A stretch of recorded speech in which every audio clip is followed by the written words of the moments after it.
Board exam എങ്ങനെയാണ് A+ വാങ്ങാൻ പറ്റുക? ആദ്യമായിട്ട് പഠിക്കാനുള്ളൊരു താല്പര്യം ഉണ്ടാക്കുക. രണ്ടാമത് പഠിക്കാൻ ഒരു സ്ഥലം കണ്ടുപിടിക്കുക, കാറ്റും വെളിച്ചമുള്ള ഒരു സ്ഥലം കണ്ടുപിടിക്കുക.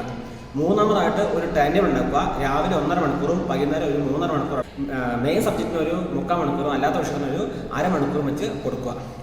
അടുത്തതായിട്ട് ഓരോ വിഷയം കഴിഞ്ഞിട്ടും 5 മിനിറ്റ് ബ്രേക്ക് എടുക്കുക. ഉറക്കം വരുന്നുണ്ടെങ്കിൽ തണുത്ത വെള്ളം വെച്ച് മുഖം കഴുകുക, അല്ലെങ്കിൽ ഒരു കാപ്പിയോ ചായ കുടിക്കുക. നമുക്കും പല കളർ പെന്നും വെച്ചിട്ട് സിമ്പിൾ നോട്ട് ഉണ്ടാക്കുക. അത് പിന്നെയുള്ള പഠനത്തിൽ ഉപയോഗിക്കാം. ഇമ്പോർട്ടൻ്റ് പോയിന്റ്സൊക്കെ ഗ്രീനിലും പിന്നെ റെഡിലൊക്കെ ഇക്വേഷൻസ് എഴുതി വളരെ ക്ലിയർ ആയിട്ട് നല്ല വൃത്തിയിലുള്ള നല്ല കളർഫുൾ നോട്ട് ഉണ്ടാക്കുക. അടുത്തതായിട്ട് സ്റ്റിക്ക് നോട്ട്സ് ഉപയോഗിക്കുക.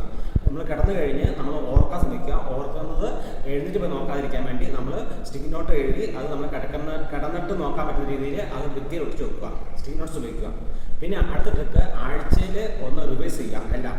പിന്നെ മാത്സിൻ്റെ ഇക്വേഷൻസ്, ഫിസിക്സ്, കെമിസ്ട്രിയുടെ ഇക്വേഷൻസ് ഒക്കെ നമ്മൾ പിന്നെ ശരിക്കും എഴുതി പഠിക്കുക. മാത്സൊക്കെ പ്രോബ്ലംസ് സോൾവ് ചെയ്ത് പഠിക്കുക. അതുപോലെ ഡയഗ്രാംസ് ഒക്കെ ബയോളജി അല്ലെങ്കിൽ സോഷ്യലൊക്കെ ഡയഗ്രാംസ് ഒക്കെ വരച്ച് പഠിക്കുക.